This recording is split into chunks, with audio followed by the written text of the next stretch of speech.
He aquí, vienen días, dice Jehová, en los cuales haré nuevo pacto con la casa de Israel y con la casa de Judá. Jeremías 31:31. ¿Por qué Dios proclama la necesidad de un nuevo pacto? En Jeremías 31:31 al 34. El capítulo 31 de Jeremías fue escrito en los comienzos del reinado de Sedequías en Judá, aproximadamente en el año 591 a.C., después del intercambio de cartas entre el profeta y los desterrados en Babilonia, que se describe en Jeremías 32. En este capítulo, Jeremías anuncia a los desterrados la seguridad del amor de Dios y sus planes de restauración de Israel y de su capital, Jerusalén. En ese contexto, el profeta dice en el versículo 31, He aquí que vienen días, dice Jehová, en los cuales haré nuevo pacto con la casa de Israel y con la casa de Judá. La necesidad de ese nuevo pacto se debía fundamentalmente a la tendencia inherente en el hombre de transgredir las leyes de Dios y quebrantar los pactos. Dios deseaba que los repatriados experimentaran de todo corazón y con toda el alma la realidad de un nuevo pacto.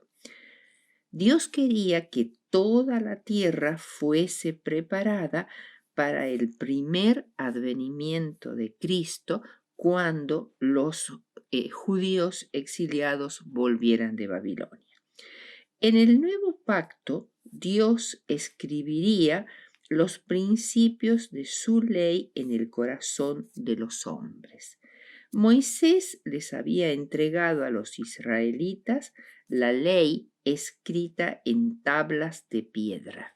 Al entrar en Canaán, la tierra prometida, Josué les leyó la totalidad de la ley a Israel y la hizo grabar sobre una roca. Josué 8:32. Al llegar a Siquem, renovó el pacto y vuelve a esculpir la Torá sobre otra piedra. Josué 24:26. Pero a pesar de tan solemnes megalitos y admoniciones, Israel olvidó sus promesas de fidelidad al pacto y cayó en una idolatría endémica. Este nuevo pacto de Jeremías 31:31 es llamado por Isaías pacto eterno.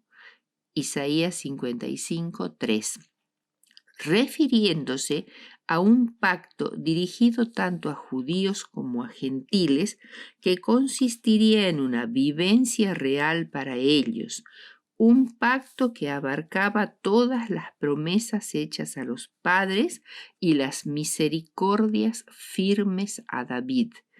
David fue un gran pecador, pero cuando se le indicaron sus pecados, se arrepintió sinceramente y por completo. En consecuencia, recibió la misericordia divina. Esta misericordia es tan firme para nosotros hoy como lo fue para David. En la Biblia aparecen dos pactos, uno llamado antiguo y otro llamado nuevo, pero en realidad no hay más que un pacto, el plan de salvación, que es el pacto eterno o sempiterno, como dice Ezequiel 16:60. El pacto llamado antiguo es el que fue ratificado en el Sinaí con la sangre de animales sacrificados, y el pacto nuevo, ratificado en el Calvario con la sangre de Cristo, son simplemente adaptaciones del plan de salvación o pacto eterno a las circunstancias humanas. El pacto eterno es sencillamente lo que Dios ha dispuesto para la salvación de la raza humana y es sinónimo del plan de redención. Fue concertado primeramente con Adán y Eva después de la caída y más tarde renovado con Abraham. Representaba la puesta en marcha de un plan mediante el cual el hombre pudiera ser restablecido a la posición que había perdido. El hombre necesitaba recibir el perdón de sus transgresiones y ser puesto nuevamente en armonía con la imagen divina. Este pacto con Adán se aplica igualmente a los hombres de todas las épocas. El antiguo pacto, concertado en el Sinaí, nunca tuvo el propósito de ocupar el lugar del pacto eterno, ni representaba otra manera de alcanzar la salvación. Su propósito era reeducar a los israelitas que durante su larga esclavitud en Egipto habían perdido en buena medida el conocimiento de Dios y de los requerimientos divinos. La verdad espiritual solo puede comprenderse en forma gradual, por lo cual Dios comenzó su instrucción en el Sinaí, revelándoles su propósito de que se asemejaran y armonizaran con su carácter divino. Les dijo: me seréis un reino de sacerdotes y gente santa. Aunque los ex esclavos no entendían todo lo que eso implicaba, dijeron: todo lo que Jehová ha dicho, haremos. Éxodo 19:8. Dios tenía el plan de proseguir a partir de este punto para lograr sus objetivos y enseñarles todos los detalles del pacto eterno. Desgraciadamente, el pueblo nunca pudo progresar más allá de la primera lección. Captó la idea de que era necesario obedecer, porque esta filosofía la había aprendido en Egipto. Si no obedecía, era azotado. Por lo tanto, procuró el favor de Dios, esforzándose en rendir una obediencia externa a los requerimientos divinos. Fueron rechazados todos los intentos de Dios de mostrarles que era necesario tener un corazón nuevo y que era indispensable la gracia divina para que tal obediencia fuera posible. Con escasas excepciones, esa actitud persistió durante todo el período del Antiguo Testamento. El Pacto Nuevo fue denominado así sencillamente porque su validación mediante el sacrificio de Cristo ocurrió cronológicamente después de la validación del antiguo pacto en el Sinaí. Veamos ahora qué significa un corazón de carne.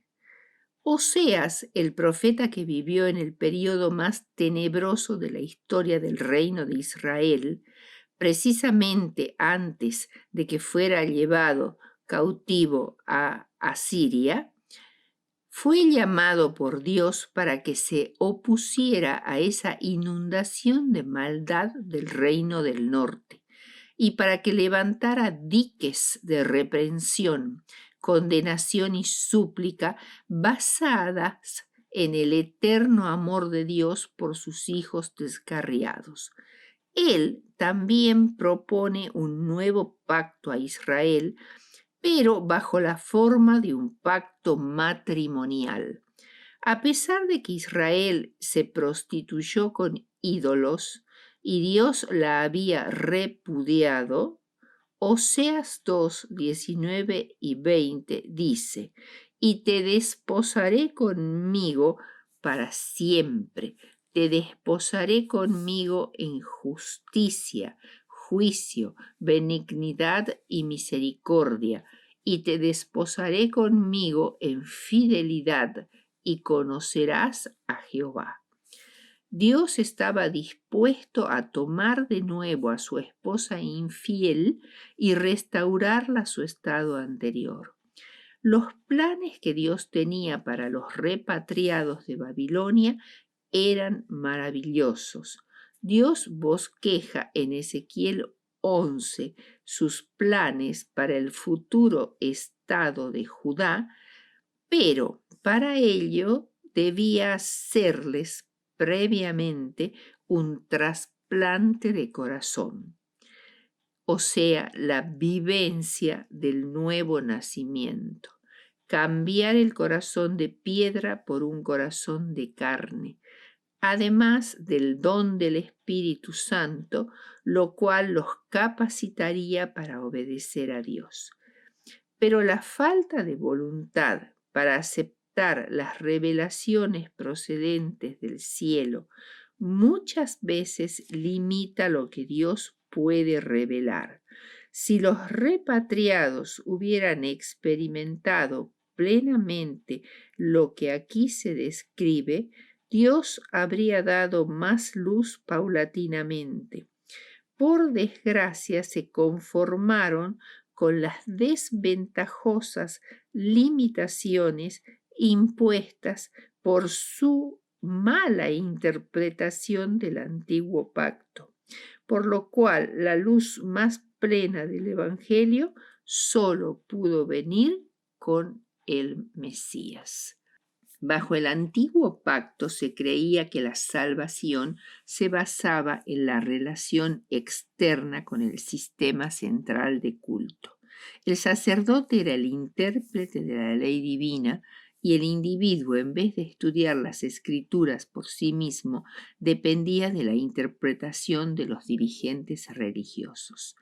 Pero el nuevo pacto afirma categóricamente: y ninguno enseñará a su hermano diciendo: conoce al Señor, porque todos me conocerán, desde el menor hasta el mayor de ellos. Dice Hebreos 8:11, el cual a su vez cita a Jeremías 31:34. Todos habían de tener acceso directo a Dios. Ya no habrían de adorar en Jerusalén mediante ceremonias visibles, sino que adorarían a Dios en espíritu y en verdad, como dice Juan 4, 21 al 24. Siempre, desde el Sinaí, Dios había procurado introducir los principios del nuevo pacto, pero el pueblo se negaba a aceptarlos. Los israelitas no comprendían que sin la gracia divina y sin la renovación del corazón no podían prestar la obediencia necesaria. Existe un grave peligro de que en nuestra época de tanta luz los hombres todavía escojan vivir bajo las condiciones del viejo pacto.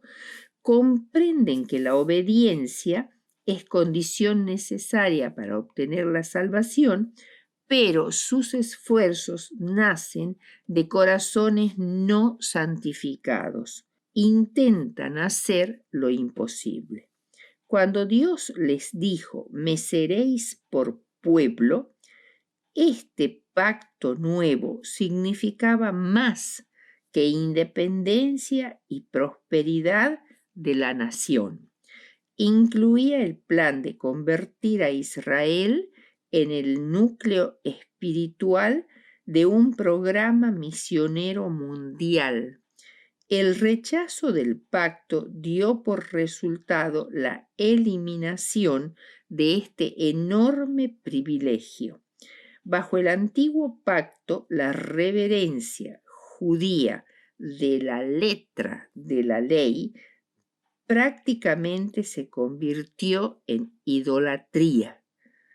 Dios quería que tuvieran ambos la letra y el espíritu de la ley, pero la mayoría de los judíos fracasaron en interpretar la letra de la ley en términos del espíritu de la ley en los corazones. La observancia literal nada más de la ley mata, dice Pablo. Solo el espíritu de la ley puede vivificar a judíos y a cristianos. Veamos ahora el papel de la ley en el nuevo pacto. Pablo recurre al pacto de Abraham comparado con el pacto concertado con Israel en el Sinaí para que comprendamos claramente cuál es el papel de la ley en el nuevo pacto.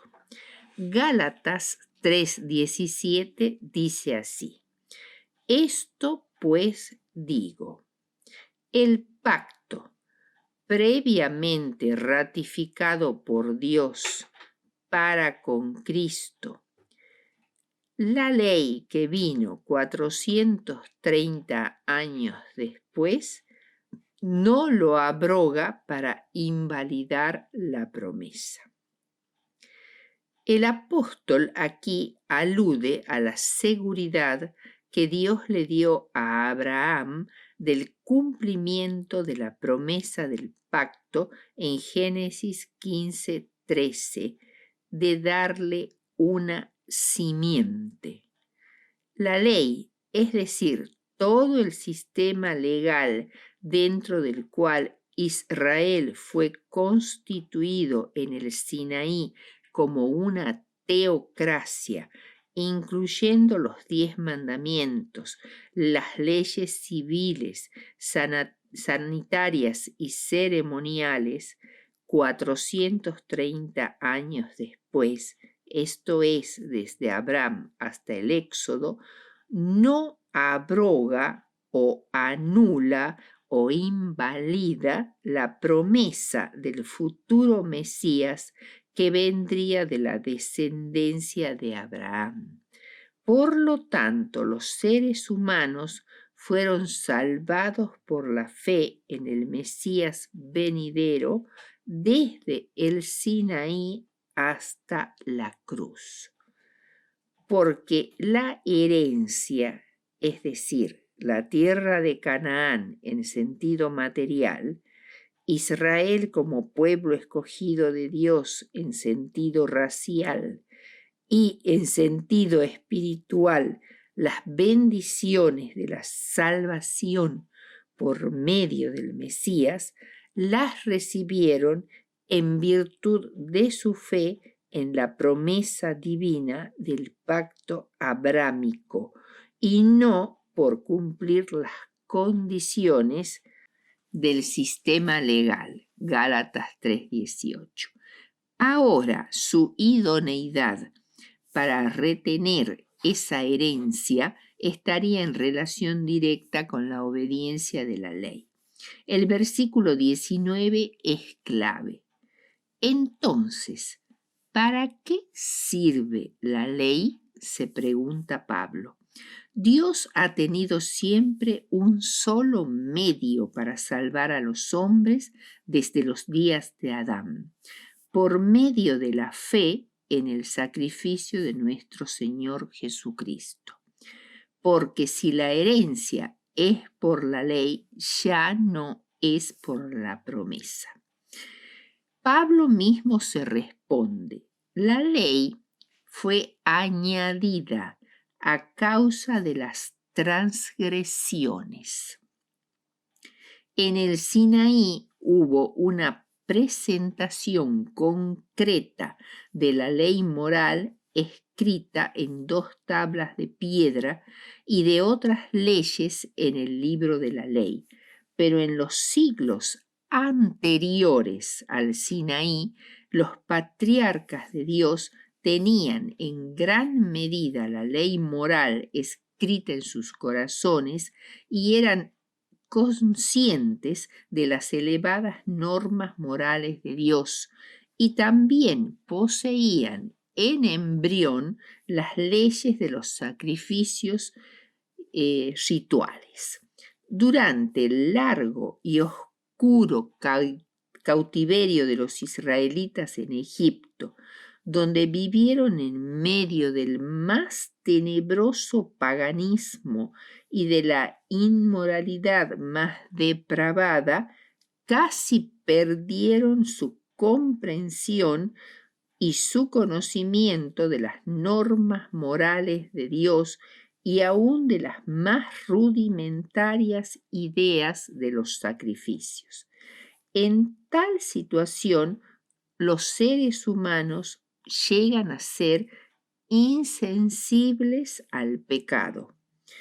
Por ello, porque por la ley conocemos el pecado, cuando Dios sacó a Israel de Egipto, su primer contacto con los israelitas fue hacerles una presentación magnífica de las leyes morales que son la norma de su gobierno, y luego de los estatutos ceremoniales que simbolizaban el sacrificio prometido de Jesucristo.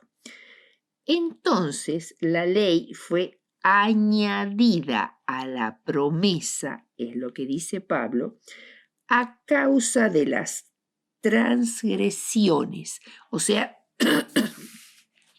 de los muchos pecados que tenía el pueblo de Israel en la esclavitud, para que por el mandamiento el pecado llegara a ser sobremanera pecaminoso.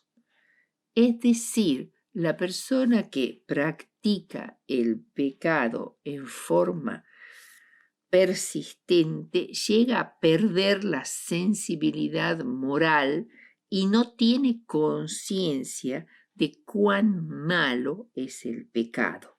Llega a ser algo aceptable. Para que el hombre pueda comprender cuán pecaminoso es el pecado, debe enfrentarse con la ley de Dios que señala el bien y el mal. Romanos 7:13. Únicamente así podían obtener una visión realista de sí mismos y comprender cuán pecaminosos eran ellos y cuán santo era Dios. Y esto indudablemente los llevaría a Cristo el Salvador. Por tanto, la ley no es incompatible con la promesa de la salvación por la fe. Ambas son complementarias. La ley nunca tuvo el propósito ni la capacidad de impartir justificación y perdón del pecado y proporcionar vida eterna. Por tanto, la ley fue una especie de guardián o ayo hasta que fuera revelado perfectamente el plan de salvación con el nacimiento de Jesús, y su objetivo era llevar al pecador a Cristo. El oficio de un ayo no era condenar, sino ejercer autoridad, guardar, proteger. ¿Qué sucedió con la ley, nuestro ayo, cuando vino Cristo? Primero, las leyes ceremoniales cesaron porque Dios les había señalado un límite. Solo eran simbólicas. Por tanto, terminaron cuando Cristo murió en la cruz. Nuevo pacto hago hoy, dijo Jesús en la Santa Cena antes de morir. Y ese nuevo pacto sería ratificado con la sangre. Las leyes civiles también perdieron su significado por la sencilla razón que Israel terminó como nación o estado y su lugar lo ocupó el Israel espiritual. En tercer lugar, en cuanto a la ley moral, el decálogo ya no se destaca más sobre 2 tablas de piedra como algo separado del hombre, sino está destinado a ser escrita en la mente y en el corazón de los que son justificados por la fe y ser cumplidos por ellos por medio del Espíritu Santo que mora en sus corazones. El cuarto punto es pacto nuevo. ¿Un mejor pacto? Hebreos 7:22 dice, por lo tanto Jesús es hecho fiador de un mejor pacto. Pero ahora, tanto mejor ministerio es el suyo, cuanto es mediador de un mejor pacto establecido sobre mejores promesas. Hebreos 8:6. Hebreos 9:23. Fue pues necesario que las figuras de las cosas celestiales fuesen purificadas así, pero las cosas celestiales mismas con mejores sacrificios que estos. Según Hebreos 7:12 al 15, tenemos el argumento de que era necesario que hubiese un cambio de sacerdocio.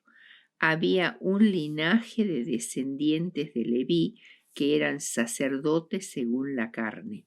Pero el Salmo 110:4 dice, juró Jehová y no se arrepentirá. Tú eres sacerdote para siempre, según el orden de Melquisedec. Ningún ser humano podía ser sacerdote para siempre.